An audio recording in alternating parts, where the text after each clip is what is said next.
Despite decreasing mortgage rates and a significant increase in the number of houses for sale in the country, Fannie Mae is now forecasting that U.S. home sales will drop to a 29-year low in 2024. Also, based on my nerdy analysis, this would mean that this year we would have approximately 1 million fewer home sales than the long-run average going back to the year of 1989. I have a lot to share in today's video, including Fannie Mae's latest housing market forecast for home sales, home prices, mortgage rates, and much, much more. If you guys get any value out of today's video, then please hit the like button. Also, consider subscribing as well. Really appreciate you guys supporting the YouTube channel. And let's begin because I have a lot to share in today's video. So here's that report from Fannie Mae, their latest housing market forecast. It says, despite a significant decrease in rates and improved supply, in other words, more homes for sale in some parts of the country, I would say many parts of the country, existing home sales are not expected to pick up through the remainder of this year, with the annual pace now forecasted to be the slowest pace since 1995, which is absolutely mind-blowing. We had tens of millions more people, and of course, a lot of houses right now compared to 1995. But despite that, we're going to have the fewest number of home sales in about 29 years. Before I dive more into their latest housing market forecast, I want to share this with you guys. This is a chart or a file I put together several years ago based on historical trends looking at home sales according to the National Association of Realtors. And I want to share this because this is my own analysis of how low these numbers are. So their forecast this year is that we're going to be at 4,062,000 existing home sales this year. So that excludes multifamily units, of course, excludes brand new home sales as well. That would be a small decrease, down by 0.7% compared to last year. By that time, we had just over 4 million sales, and that was the lowest level since 1995. So a small decrease on top of an already very low amount of home sales. On top of that, looking at their forecast at 4,062,000, that'd be down by about 24% compared to 2019 and 2018. Here's something you guys should also be aware of. Their forecast this year is also a fairly significant downward revision because their previous month, posted back in August this year, was calling for 4,129,000 home sales. Now it's at just under 4.1 million. That would not only be lower than last year's levels at 4.09 million, that was nearly a 3-decade low, but it would also be the fewest amount of home sales since the year of 1995. In other words, a 29-year low. So just under 4.1 million. You have to go all the way back until the year of 1995, when at that time we had just over 3.8 million sales. This also represents around 1 million fewer sales compared to the long-run average going back to the year of 1989. We should have around 5 million sales on average, but this year they're basically calling for about 1 million less than historical averages. Let's talk about the big picture here. So the US population and the number of houses we had back in 1995, much different compared to what we're seeing today, right? So compared to the 1990s, this would be a very big decrease in sales. So for example, according to the US Census Bureau, there's around 50 million more people living in the country right now compared to the year of 2000. So a lot more houses right now, and of course, tens of millions more people living in the United States, but we're basically have the same number of closed transactions as 1995 potentially this year. Here's the impact of the housing market. If we have a low level of transactions being had, a low level of sales, that puts upward pressure on inventory levels. However, new listings is another big contributor.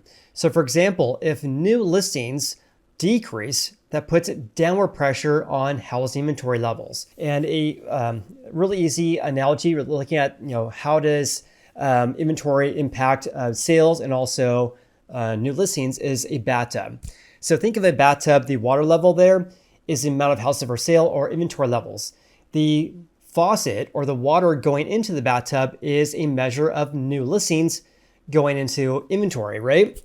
And of course, the drain causing the water level decrease is home sales. So if home sales get plugged up, in other words, we decrease to basically a 29-year low in sales, that would cause a low amount of water decreasing out of the bathtub. In other words, put upward pressure on inventory levels. In contrast, if new supply in the market or the water going into the bathtub fills up greatly, that also causes the inventory levels or the water level to rise as well. So this is kind of this balance between supply and demand, which impacts inventory on a national level. One more thing I do want to mention regarding a low level of supply.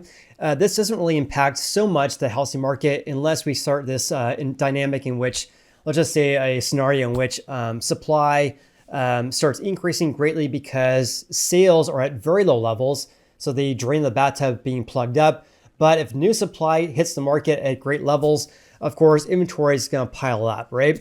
And of course, the market's different in every area of the United States. So there's that.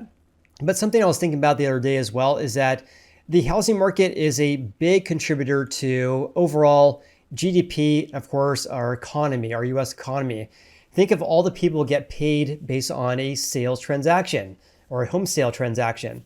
You think of, driving around, looking at houses for sale, you pay for gas, which of course you go to the gas station, pay for gas to fill up your car, or electricity if you have an EV vehicle. But think of all the things all the people that get paid when you buy a house. Let's just say you place an offer, you get your offer accepted, then you have to get all your inspections done, right? You can get your home inspector, pest inspector, sewer line, chimney, mold, pool, etc. All those people get paid. On top of that, once you close your transaction, usually there's two sales brokers involved in the transaction, and of course, agents as well. So the broker gets paid, they pay all their admin. On top of that, they pay the agent that represent the seller or the buyer. In addition, if the buyer gets a loan, they have a loan officer who gets paid. All their admin gets paid as well once the sale is finalized as well. Then once the buyer moves in, you hire a mover, you might get furniture, you might update your house before you list it for sale, etc., etc. There's so much money tied into a home sale and the home buying process that it's a big contributor to the US economy. So I'm curious to see if we continue to see this low level of transactions, how could that impact our economy as a whole? But what do you guys think? Please leave me a comment below regarding that. All right, since we're talking about the forecast this year, let's talk about the forecast next year into 2025. So they're calling for 4.505 million sales in 2025. That actually would be a slight upward revision from their previous forecast. In contrast, I didn't mention this, at 4,062,000, that is a slight downward revision from the 4,129,000 that was posted or forecasted 1 month ago. So in contrast, for next year, they're calling for a slight upward revision compared to their previous forecast, which they were calling for just under 4.5 million sales. Now they're at just over that at 4.505 million. If we actually do get that number, this would be a 3-year high, but around 500,000 fewer compared to the long-run average at just over 5 million sales. If you guys are curious how this forecast for this year compares to Zillow and also, of course, my forecast as well, Zillow, which announced this about 1 week ago, they're calling for 4.1 million sales this year. So rounding up, or basically rounding this up to 4.1 million sales. So Fannie Mae and Zillow are basically in line with around 4.1 million this year. My forecast, which I announced a couple of months ago, is calling for just under 4 million sales. I would imagine, of course, I could be wrong because I'm not a real estate market fortune teller, we're going to be around 3.97 million is my best estimate. All right, getting back to Fannie Mae's latest real estate market predictions, they say here recent data, including softness in pending home sales and purchase mortgage applications, continue to suggest that limited home purchase demand at current affordability levels. So in other words, they're saying here that we have a lack of housing affordability. We're seeing future indications of closed home sales at low levels. That's based on pending home sales and of course, application numbers to buy houses using loans. Let's talk a little bit more regarding this because I did not make a video regarding NARs, or the National Association of Realtors Pending Home Sale Index, which is basically a way to measure contracts being signed between buyers and sellers of existing houses, excluding brand new houses. So for the month of August, this was posted about 1 week ago. The index actually increased by 0.6%. But here's something you guys should be aware of though. Back in July, the index was only 70.2. That was the lowest levels since 2001 when they started tracking this data. So the lowest level on record regarding a measure of contracts being signed between buyers and sellers, or pending home sales, which is, by the way, seasonally adjusted. So a small gain of 0.6% up to 70.6. This means this is the second lowest reading on record, again, for data that goes back to 2001. In other words, lower than 2008. In regards to application numbers, take a look at this because here's a 1-year chart looking at the mortgage purchase index, which is a measure of applications according to the MBA. As you can see here, application numbers have basically been flat all year. This is a 1-year chart. Very, very flat all year. In contrast, look at this 5-year chart. 5-year chart, the index was 348. Now we're down to about 146. So the index is basically half that right now compared to the same time frame, or I should say back in January of 2021. Looking at the 10-year chart, we're at very low levels, way below pre-COVID. Back in pre-COVID, the index was around 230 to about just under 300 from late 2019 through basically late 2016. So big picture, because we have a lack of pending home sales, of course, a low level of application numbers to buy houses, this all implies we're going to see a low level of closed home sales in the coming months as well. Going back to Fannie Mae, it says existing home sales have not grown despite a nearly 20% increase in the amount of houses for sale. That number, by the way, varies quite a bit. Looking at data from Redfin, I believe we're up by about 16% year over year. But Realtor.com has announced, and on top of also that, Altos Research. So Altos and also Realtor.com are reporting gains of around 30% on a national level compared to 12 months ago. But we all can agree we have more homes for sale in most parts of the United States compared to 12 months ago. But despite this, we're seeing a low level of transactions so far. It says here, much of this increase of housing inventory has occurred in the Sun Belt and Mountain West regions, areas that have also experienced the strongest home price growth over the past several years, as well as robust new home construction. This creates both a large relative affordability shock in these states and greater competition for existing home sales stemming from new home construction. So looking at inventory numbers, we have to account for the fact that we have some areas have a lot of new building going on. Therefore, looking at inventory levels, looking at the resale market or existing houses, areas that have a lot of new home construction for sale is also impacting those markets as well. And according to Doug Duncan, who's Fannie Mae's Senior Vice President and Chief Economist, he says home sale activity, particularly on the existing side, excluding brand new home construction, remains near what we consider to be the floor of basic demographic and household mortgage demand. So home buying demand basically at a floor, the lowest levels we should expect right now. In other words, it's so low, it's hard to imagine the numbers getting lower because we're basically at a 3-decade low in sales right now, which is absolutely astonishing. All right, guys, if you guys are still watching today's video, then please hit the like button. I really appreciate that. But I also want to share a summary for you guys as well. Here's a chart according to Fannie Mae. So let's look at housing starts for single family houses. So let's look at 2024. So they're calling for housing starts of single family houses to increase by 4.8% compared to 2023. This is basically the beginning phase of the construction of building a brand new house. a small increase compared to the 5.7% decrease we saw last year. Then to reverse in 2025, which is kind of interesting, to decrease down by 0.4% compared to 2024. In other words, home builders are not building houses like crazy like we saw in 2003 through 2005, 6-ish. So right now, builders are based on their forecasts, they're calling for housing starts to barely increase this year, then to decrease next year. Now, we already talked about sales of existing houses. Let's look at new home construction. This is pretty crazy here. 2023, brand new single family houses increased by 3.9% compared to 22.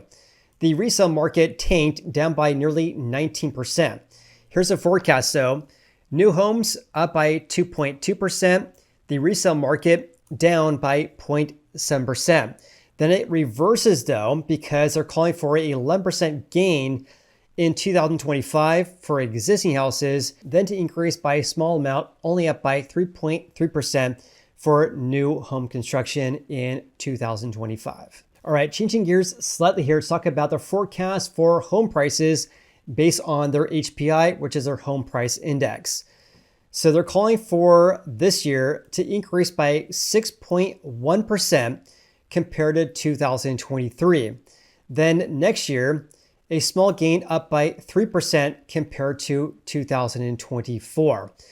Let's just call it the peak of the market, looking at quarter to quarter, was actually Q1 this year, up by 7.3% compared to Q1 of 2023. Then to decrease through Q4 of 2025. Now I'm saying decrease, but it's still increasing based on the forecast. So to end the year, Q4 next year up by 3% compared to Q4 of 2024. So they're basically calling for half the gains in Q4 next year compared to the levels we could be seeing this year for Q4 as well. And by the way, a 3% gain is more or less in line with historical norms.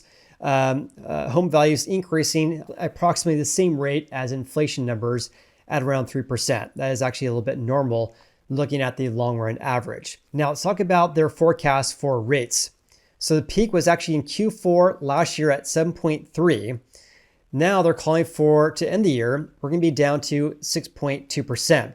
Then to decrease each and every quarter. So by the time we hit Q4 of 2025, we're going to be at around 5.7%.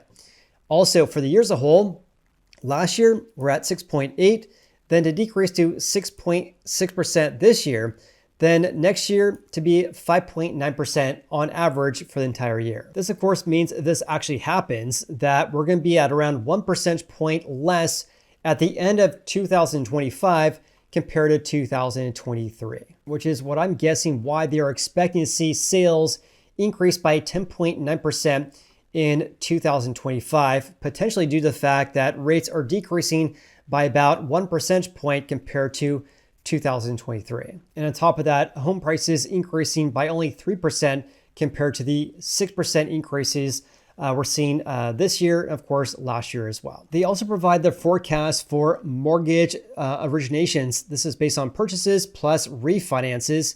And by the way, these figures right here are in billions of dollars. So looking at single family, this is kind of something that caught my attention. This is Q4 of this year. So Q4 2024, they're calling for $138 billion worth of refis this year. This is basically 3 times the rate we saw in Q4 of 2023 at only 54 billion. So to increase from 54 billion to 138 billion in Q4 this year. So heads up for any mortgage advisors who are watching today's video, they're forecasting for refis to basically triple compared to 1 year ago. Also, if you bought a home in around the last year and a half, you likely will have rates or a rate much more than the rates we're seeing today. The daily rate, according to the Mortgage News Daily as of today, which is on September 30th, is around 6.2%. So if you bought a home for, let's just say, more than 7%, you might want to reach out to your local mortgage advisor to kind of talk about if it's worth it to do a refi or not. If you are located in California, Oregon, Texas, and also in Florida as well, you can reach out to us as well. I'm only licensed in California as a licensed loan officer, but Revest, and of course, Jim Black, which is the founder of Revest Homes, who has been on the channel several times, he is licensed in multiple states. So I'll provide a link in the video description below if you guys want to contact us and talk about your real estate goals regarding that.